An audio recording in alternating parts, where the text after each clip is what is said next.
اگر آپ ادبی دنیا کے کاموں کو پسند کرتے ہیں اور ہماری مدد کرنا چاہتے ہیں تو نیچے دی ہوئی اکاؤنٹ ڈیٹیلز کے ذریعے کر سکتے ہیں۔ شکریہ۔ حسن منظر کی کہانی، ایک موت جس پر کوئی نہیں رویا۔ مجھے اپنے شہر کا نام بھول گیا ہے۔ بہت دنوں سے دریائے سندھ کے کنارے بسے ہوئے اس شہر کے نام کو میں یاد کرنے کی کوشش کر رہا ہوں، لیکن دو چار نام ایسے دماغ میں آ کر اٹک گئے ہیں کہ جب بھی اصلی نام کو یاد کرنے کی کوشش کرتا ہوں وہ زبان پر آ جاتے ہیں۔ ایسا آپ کے ساتھ بھی بارہا ہوا ہوگا۔ مثلاً کسی شعر کو دماغ میں لانے کی کوشش کرتے ہوئے کسی اور شعر کا بار بار زبان پر آئے جانا، پھر ایک الجھن سی طاری ہو جاتی ہے۔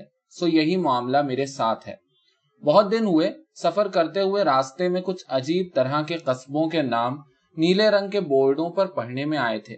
چہار کسی، پنج کسی، نیشنل ہائی وے پر واقع قصبوں کے نام۔ درختوں کے پیچھے چھپے ہوئے کچھ مکان جنہیں میں دیکھ نہیں سکتا تھا، شاید ان کے آس پاس اگر میں گھوم پھر کر دیکھتا تو کہیں دو کسی اور سہ کسی بھی نظر آ جاتے، یا یہ کہ وہ قصبے عجب طرح کے نہیں تھے، محض ان کے نام غیر مانوس سے تھے۔ شاید وہاں پہلے 4 اور 5 آدمیوں نے آ کر جھوپڑے ڈالے ہوں گے اور یوں ان کے نام چہار کسی، پنج کسی ٹھہرے۔ اس لحاظ سے میرے شہر کا نام 1000 کسی اور موجودہ آبادی کو دیکھتے ہوئے 1,00,000 10 لاکھ کسی ہونا چاہیے تھا، لیکن ایسا نہیں ہے۔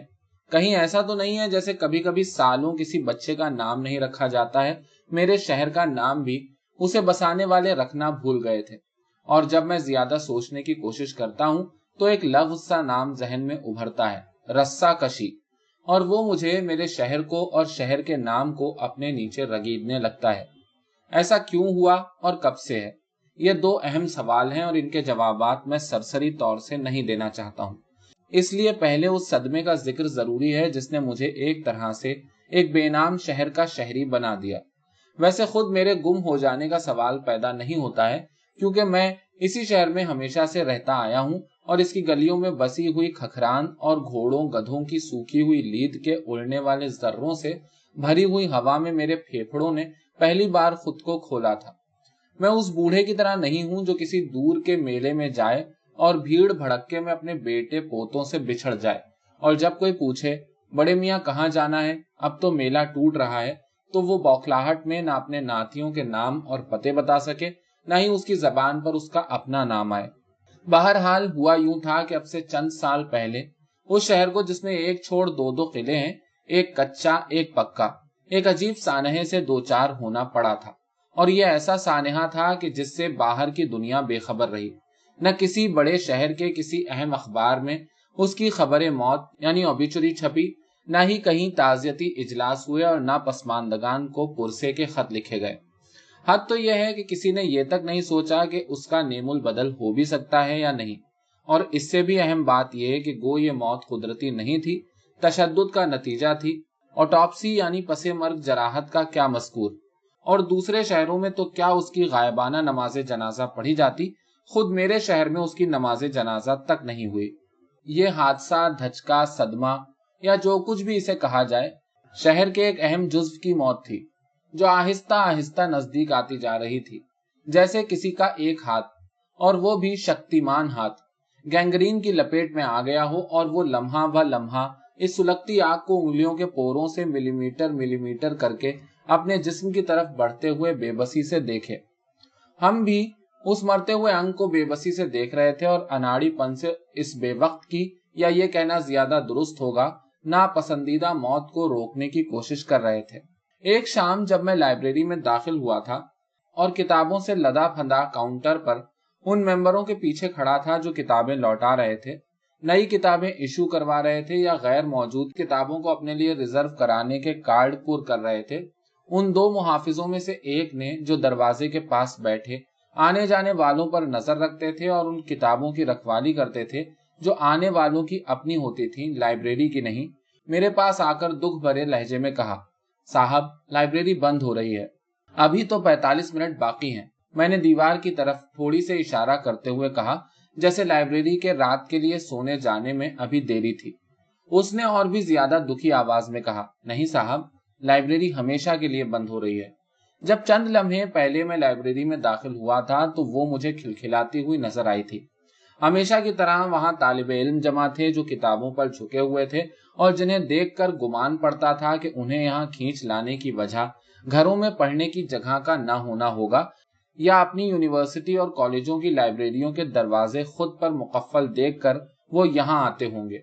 यह भी मुमकिन था उनके तालीमी इदारों की लाइब्रेरियों का मसरफ महज किसी हाकिम वक्त के हाथों बार बार रस्म इफ्तिताह में आने का था, जिसके बाद वहां ढंडार हॉल में खाली अलमारियां खड़ी रह जाती हैं, जैसे किसी भूखे जिस्म में ऊपर से लेकर नीचे तक फैली हुई खाली आंतें, क्योंकि दूसरी लाइब्रेरियों और दूसरे शोबों से मुख्तियार ली हुई और घरों से मांग तांग कर लाई हुई किताबें रस्म इफ्तिताह के बाद वापस कर दी जाती हैं। नई किताबें बिक जाती हैं या पुरस्रार तरीके से गायब हो जाती हैं और लाइब्रेरियन जिंदगी की ज्यादा मादी तलबों को पूरा करने के लिए दिनों और हफ्तों के लिए गायब हो जाता है। बहरहाल उस वक्त उन तालिब इल्मों के साथ साथ लाइब्रेरी सांस लेती हुई नजर आ रही थी। लंबा दिन गुजरकर इख्तिताम को पहुंच रहा था, लेकिन उसका चेहरा मुज़महिल नहीं था। काउंटर पर वो फिलिस्तीनी तालिब इल्म जिसने खुद को किसी दूसरे अरब मुल्क का बाशिंदा जाहिर करके ये पार्ट टाइम नौकरी किसी विदेशी हुकूमत की कायम करदा लाइब्रेरी में हासिल की थी, दिल जमई से किताबों पर इजरा और वापसी के ठप्पे लगा रहा था। ये बात मैंने इसलिए कही है कि उसका फिलिस्तीनी होना एक तरह से जुर्म था और लाइब्रेरी बजाते खुद कितनी ही सियासी तकाजों और नस्ली मुनाफरत से दूर हो, उसे चलाने वाले हाथ एक मगरबी मुल्क के सिफारत खाने के थे।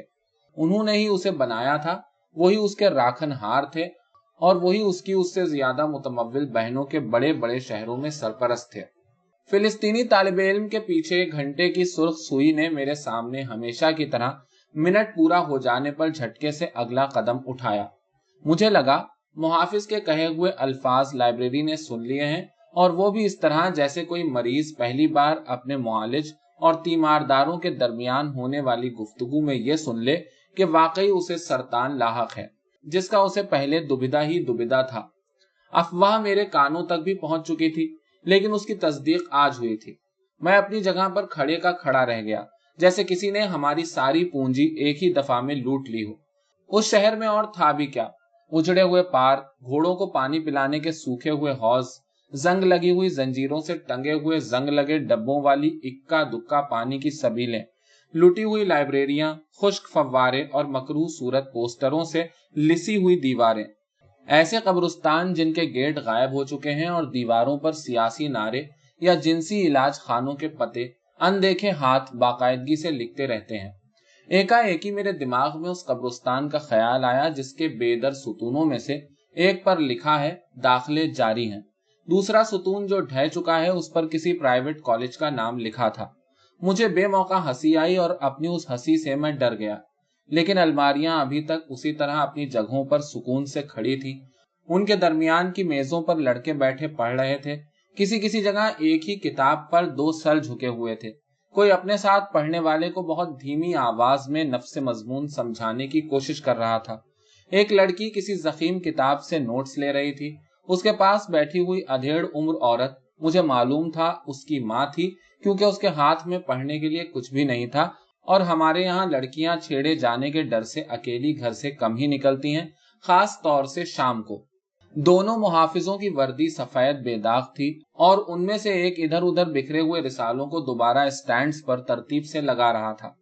बाहर के हंगामे और शोर के मुकाबले में ये एयर कंडीशन कमरा हमेशा की तरह उतना ही पुरसुकून था जितनी सिर्फ एक लाइब्रेरी या माँ की गोद हो सकती है।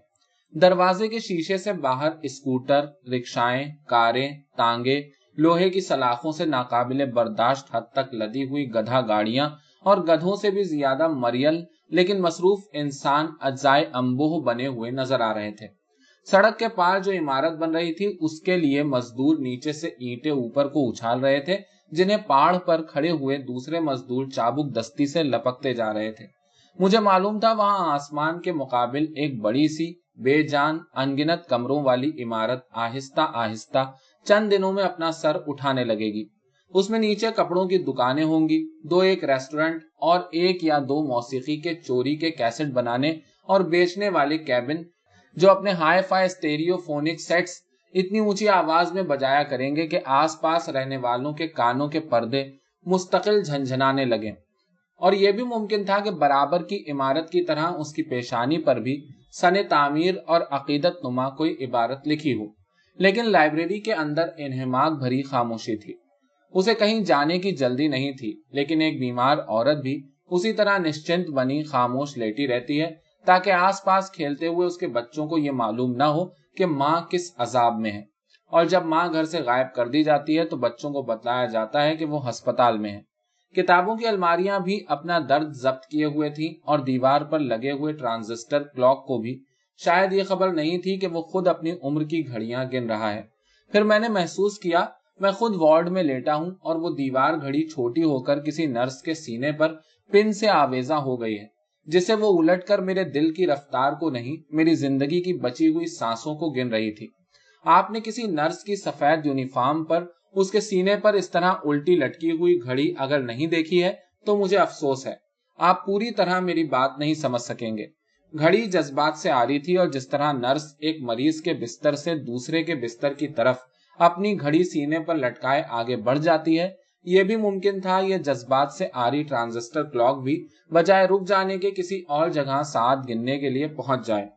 ایک دفعہ میں نے ایک نرس کو ایک خودکار آلے کی طرح ایک مریض کے پاس سے دوسرے کے پاس جاتے دیکھا تھا، اور جب وہ چادر میں سے اس کے باہر نکلے ہوئے ہاتھ کو اپنے ہاتھ میں لیتے ہوئے گھڑی پر نگاہ ڈالنے والی تھی تو پہلے مریض نے کہا تھا، وہ مرا ہوا ہے مس صاحب۔ نرس کو ایک جھٹکا سا لگا تھا، پر وہ ہاتھ کو پلنگ پر لٹا کر اگلے بیڈ کی طرف چل پڑی تھی۔ محافظ مجھ سے کچھ سننے کا منتظر تھا، لیکن اپنی بات پر جھٹکا کھانے کے بعد مجھے خیالات میں گم ہو جاتے دیکھ کر وہ دوبارہ بینچ پر جا بیٹھا۔ کبھی اس نے مجھ سے کہا تھا اسے بینک کی چوکیداری، مل کا گیٹ مین یا کسی کا اردلی ہونے کی نسبت یہ کام زیادہ پسند تھا۔ اسے لائبریری کے اندر کی بھول بھلائیوں سے کسی رسالے کا پرانا شمارہ نکال کر لاتے میں نے بارہا دیکھا تھا۔ اس وقت اس کے چہرے پر بشاشت اور پسینے کے قطرے ایک ساتھ کھیلتے نظر آتے تھے۔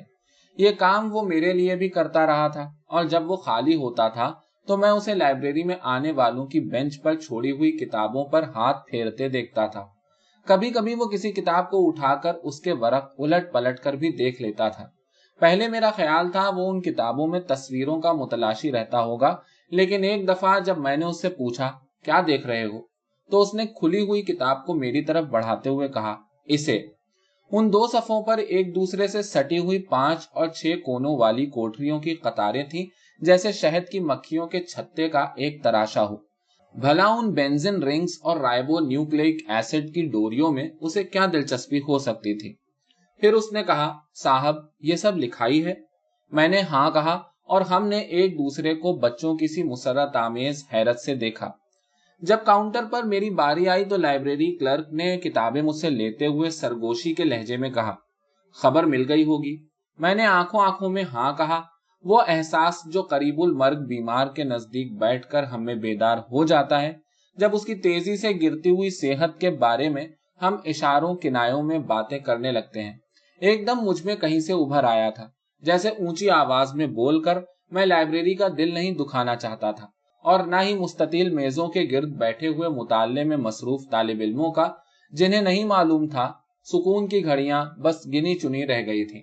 وہ جو ذرا زیادہ عمر والے تھے اور بیرونی ممالک کے اخباروں والی گول میز کو گھیرے بیٹھے تھے، معلوم نہیں وہ بھی اس خبر کو سن چکے تھے یا نہیں، اور اگر سن چکے تھے تو یہ کہنا مشکل تھا اس کا کتنا اثر انہوں نے لیا تھا۔ میں نے جب مڑ کر ان کی طرف دیکھا تو ان میں سے 2 ایک اپنی اینکوں کے شیشے سانس کی بھاپ دے کر صاف کر رہے تھے، اور ایک صاحب ہمیشہ کی طرح اخبار پڑھتے پڑھتے سو گئے تھے۔ میں نے ابھی کہا تھا، ایک شام جب میں لائبریری میں داخل ہوا تھا۔ کتنا ادھورا جملہ ہے، کون سی لائبریری میں؟ لیکن میں یہی کہوں گا جب میں لائبریری میں داخل ہوا تھا، کیونکہ میرے لیے وہی ایک لائبریری تھی، جس طرح اپنے گھر کے لیے ہر شخص کہتا ہے شام کو جب میں تھکا ہارا گھر لوٹا، یہ نہیں کہتا جب میں اپنے گھر لوٹا۔ اور یوں بھی اس لائبریری کے علاوہ جو 2 ایک لائبریریاں ہیں اس شہر میں جس کا میں نام بھول گیا ہوں، وہ نام ہیں بھائیں بھائیں کرتے ہوئے کمروں میں بے ترتیب بے ربط کتابوں کے ڈھیروں کے، پھٹے ہوئے صفوں والی کتابیں جن کے محض نام پرانی طرز کی فہرستوں کے رجسٹر میں لکھے رہ گئے ہیں، چند پرانے مجلے، جالے، سدا ساکت پنکھے، ننگے اور مکھیوں کے بیٹھنے سے گندے بلب और मेज पर तेल और मैल की दबीज तह पर कुंजियों से खोदे हुए नाम और तस्वीरें। काउंटर पर बैठे हुए क्लर्क ने किताबों पर वापसी की तारीख की सील लगाकर 3 कार्ड मेरे हवाले किए।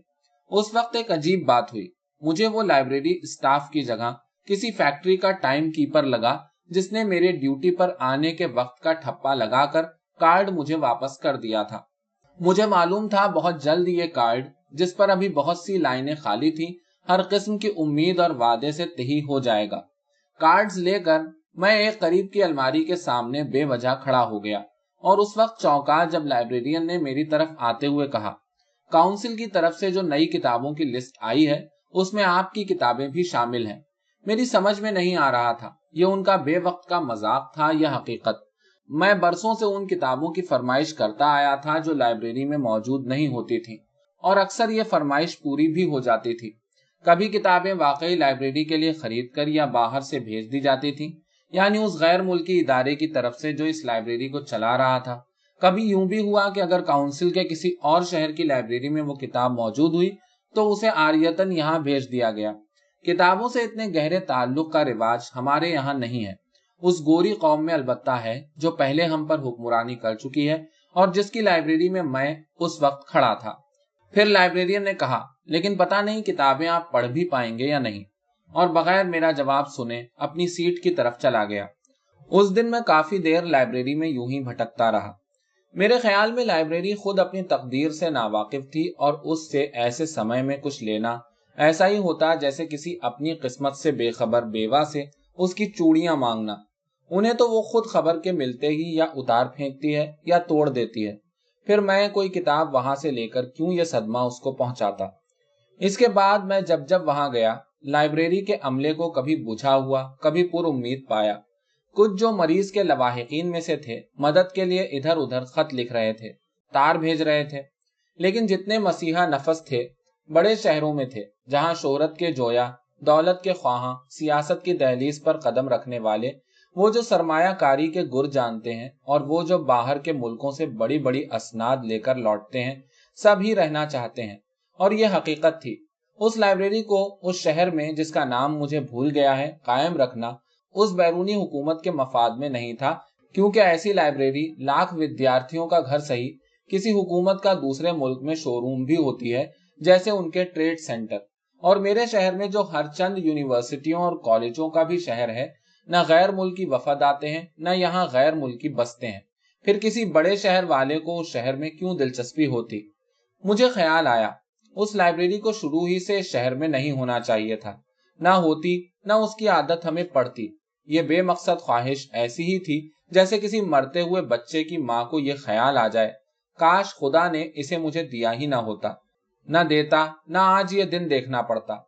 लेकिन वो जिनके हाथ और मुंह उस मुल्क को हाँक रहे हैं, उनकी मेरे शहर में दिलचस्पी न होने की एक वजह और भी है।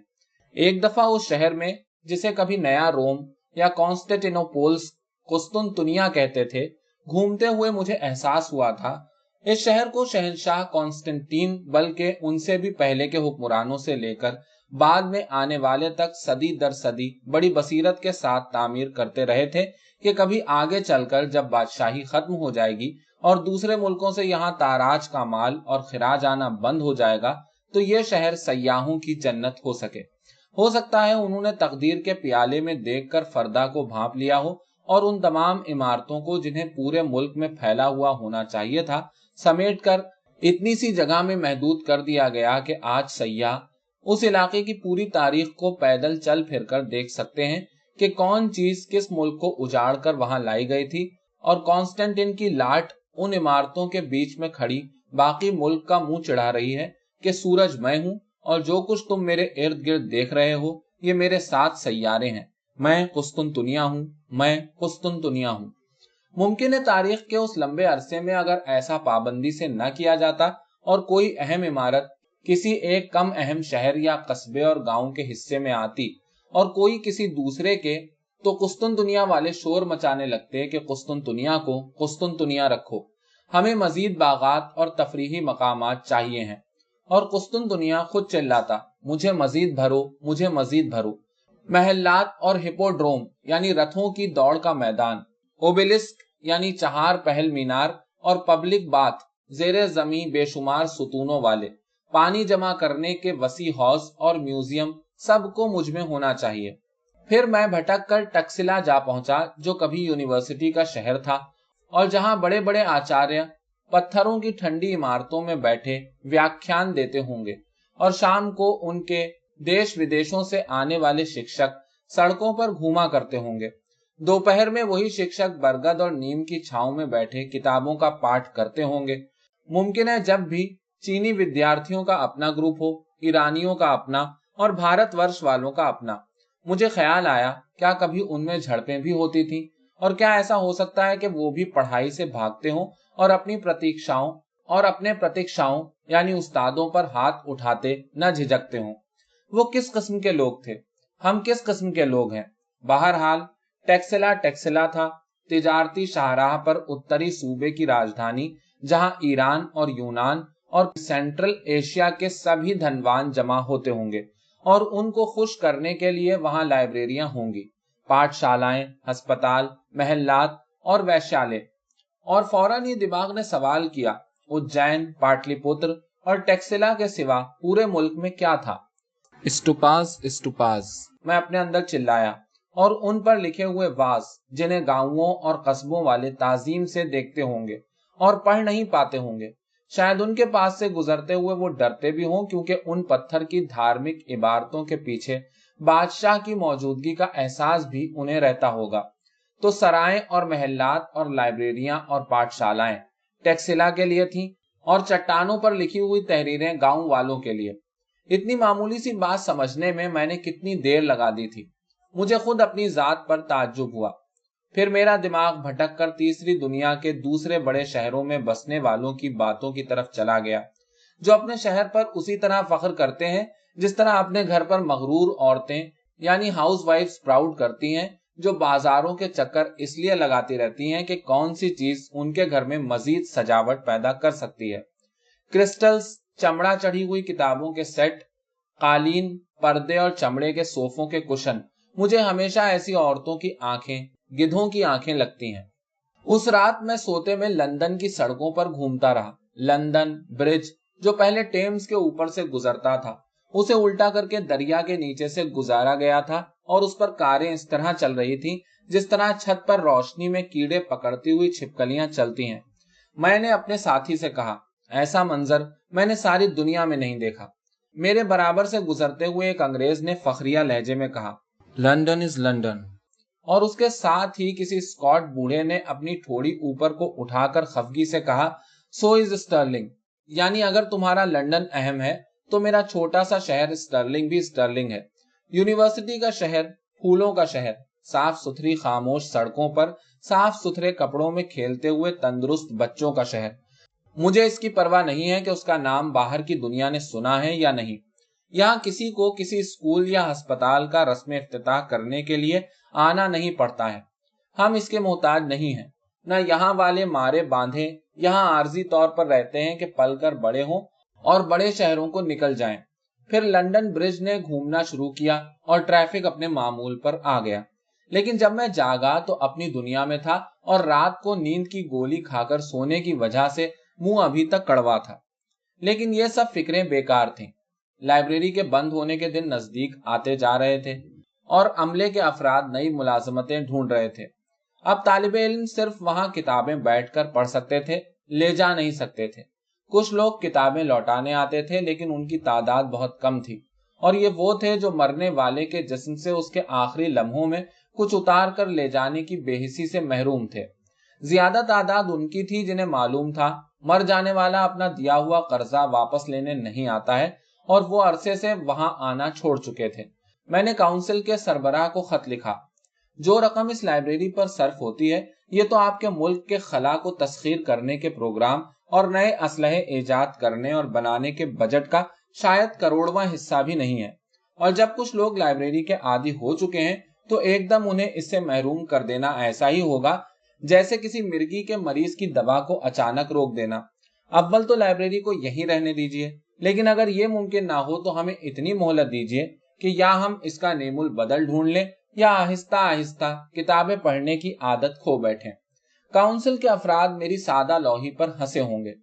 इसके बाद मैं जब भी उस कमरे में दाखिल हुआ जो कभी लाइब्रेरी थी और अब महज उसका ढांचा, तो स्टाफ को रजिस्टरों पर झुका हुआ पाया और उन्हें देखकर ऐसा लगता था जैसे वो मरने वाले के आखिरी अहकामात बजा लाने में मसरूफ हैं कि किस किस को क्या देना है और कौन चीज कहाँ रखी है। ये मुझे बाद में पता चला। अक्सर औकात वो नई मुलाजमत ढूंढने के लिए खत ड्राफ्ट कर रहे होते थे। लाइब्रेरी में किताबें इशू करने का काउंटर अपनी जगह से सरका कर एक कोने में पहुंचा दिया गया था और फर्श पर लकड़ी के बड़े बड़े क्रेट जमा होते जा रहे थे, जैसे लकड़ी के ताबूत हों जिनके ढकने लाशों को अपने अंदर लेने के लिए मुंह खोले हुए थे। लेकिन अजीब बात यह थी, न कहीं से गेट वेल के कार्ड आ रहे थे कि जल्द सेहतयाब हो, न कोई अखबार लाइब्रेरी की सेहत से मुताल्लिक रोजाना कोई बुलेटिन छाप रहा था, न ही कोई उसके आखिरी लम्हों में यासीन का विर्द कर रहा था। तो लाइब्रेरी आहिस्ता आहिस्ता मर रही थी और वहां आने वालों की तादाद दिन ब दिन घटती जा रही थी। वो हॉल अब शादी के बाद के घर की तरह था, जहां सन्नाटा और बिखरी हुई चीजें रह जाती हैं और फटे हुए कागज उड़े फिरते हैं।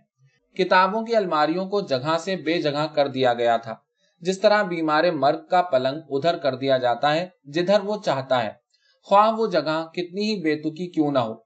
दम तोड़ने से पहले जिस तरह एक तवील अलालत से गुजरने वाले का वजन घटते घटते आप अपनी कसम रह जाता है, उस लाइब्रेरी में किताबों की तादाद को कम होते हुए भी मैं काफी अरसे से देख रहा था। लेकिन क्या कर सकता था।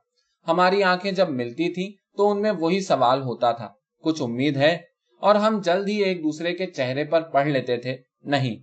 उन दिनों कभी कभी मुझे ऐसा लगता था ये सब ख्वाब है और लाइब्रेरी के बिल आखिर हमेशा के लिए बंद हो जाने से पहले ही तलबा सड़कों पर हाथों में सियाह झंडियां लिए निकल आएंगे और जैसा कि कहा जाता है अपने गमो गुस्से का इजहार करेंगे।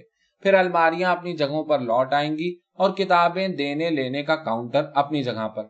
या ये कि जिस तरह लोग मस्जिद के ढाने को शहीद किया जाना कहते हैं और उसे गिराकर उसकी जगह किसी और किस्म की तामीर पर खून खराबा हो जाता है, लाइब्रेरी की बेहुरमती पर भी शहर में सदाए एहतजाज बुलंद होगी और मुकर्ररीन में से कोई कहेगा, तुम्हें मालूम है अगर एक आलिम की मौत कुल आलम की मौत है तो एक दर्सगाह या लाइब्रेरी की मौत कायनात की मौत होगी। लेकिन हर तरफ खामोशी थी और कारोबार का शोर। काउंसिल के डायरेक्टर से मेरी खतो किताबत फिर भी जारी रही और एक खत में उसके एक सवाल के जवाब में मुझे लिखना पड़ा, हम असल में दूसरी उलझनों में फंसे हुए हैं। कुछ बुनियादी मसले हैं, एतकाद और मुल्क से वफादारी से मुताल्लिक। जब अहले हल्लो अक्द इनसे ओहदा बरा हो जाएंगे तो तालीम और कुतुब खानों की तरफ तवज्जो देंगे। उसने मुझे एक हमदर्दी से भरा खत लिखा और हमारी गुफ्तो शुनीद खत्म हो गई। एक शाम मैंने उन किताबों को भी शेल्फ पर लगा देखा जिनकी फरमाइश मैंने चंद माह पहले की थी, जैसे किसी का जोड़ा उस वक्त सिलकर आया हो जब उसे नहला धुलाकर कफनाया जा रहा हो। लाइब्रेरी क्लर्क ने आंखों से इशारा करते हुए कहा, आ गईं आपकी किताबें। मैंने तल्खी से कहा, वेरी अम्यूजिंग, पुरलुत्फ बात है। फिर मैंने किताबों को शेल्फों से उतरकर उन लकड़ी के डिब्बों में मुंतकिल होते देखा।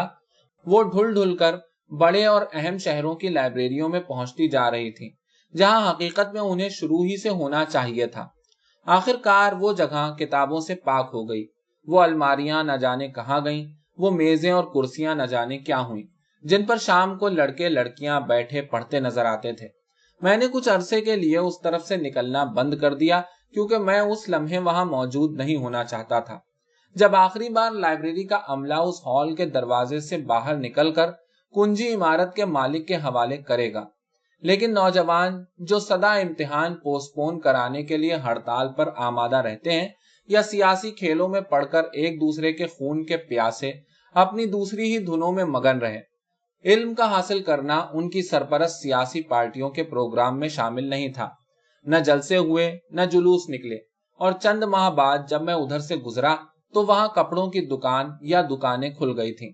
और ऐसा होना भी चाहिए था क्योंकि उस लाइब्रेरी से थोड़े ही फासले पर एक किताबों की दुकान पहले ही अपना तालीमी चुगा उतार कर कालीन की फरोश गाह बन चुकी थी, और यह ऐसी मौत रही जिस पर कोई नहीं रोया। अजीब बात है, पिछली लाइब्रेरी की इमारत के दरवाजे पर वो ताजियती रजिस्टर भी नहीं रखा था जिसमें पुरसे के लिए आने वाले अपने जज्बात रकम करते और चले जाते।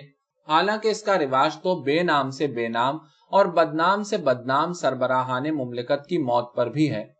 وہاں لائبریری کے سامنے کھڑے ہوئے مجھے سنائی دیا، یہ ان طالب علموں کا شہر نہیں ہے جن کی روشنائی شہیدوں کے خون پر فوقیت رکھتی ہے۔ پھر یہ کون سا شہر ہے؟ میرے دماغ نے پہلی بار کہا۔ جب سے اس سوال پر میرے دماغ میں چہارکسی پنجکسی قصبوں کے ناموں کا ایک سلسلہ شروع ہو جاتا ہے اور ہوا میرے الفاظ کو دہراتی ہے۔ تمہارے شہر کا نام نہ چہارکسی ہے، نہ پنجکسی، نہ ہی لاکھ یا 10 لاکھ کسی۔ بے کسی؟ میں پوچھتا ہوں۔ نہیں، بے حسی۔ چندراؤ مت، تم جانتے ہو۔